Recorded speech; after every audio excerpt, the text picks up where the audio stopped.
Start with one set of numbers. A company grew revenue 53% year over year, and its adjusted EBITDA margin is 84%. This is AppLovin, an AI advertising machine. Revenue was $1.92 billion, up 53%. Net income was $1.27 billion. Free cash flow was $863 million, a margin above 45%. Many people still think of AppLovin as a mobile gaming company, but it doesn't make games anymore. In 2025, it sold off the games business, and today it's a pure advertising company.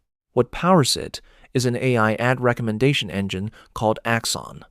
It solves the most valuable problem in advertising, taking one ad and putting it in front of the person most likely to buy.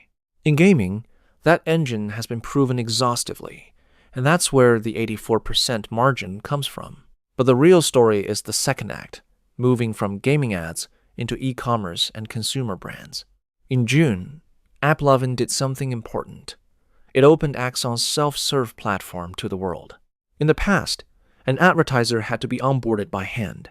Now, advertisers anywhere can get on the platform and run campaigns themselves. That's the switch that unlocks the long tail. On the call, management said a brand new game that hasn't even launched can get onto the platform and hit its return goals almost immediately, with barely any learning budget, because the model is so good.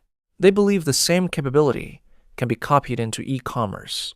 The e-commerce curve is steep. The CEO said that in a seasonally slow quarter, the consumer business was already growing past last year's fourth quarter peak season levels. But he was also honest. The consumer business isn't yet large enough to smooth out the swings across a whole quarter. In other words, the second act is just getting started. The sweet spot right now is the mid-market. Mid-market brands know their cost to acquire a customer, so they'll invest more and scale up. The true long tail unlocks later, as the data compounds the way it did in gaming and through partnerships. This company is a genuine cash machine. This quarter, it repurchased $551 million of stock, and earnings per share were $3.76. On the call, analysts from UBS, Bank of America, and Wells Fargo pressed on the same things: whether AppLovin and AXON have enough brand awareness in the long tail, whether e-commerce is still too early, and whether the playbook that worked in gaming can really be copied into e-commerce. Management gave next quarter's guidance.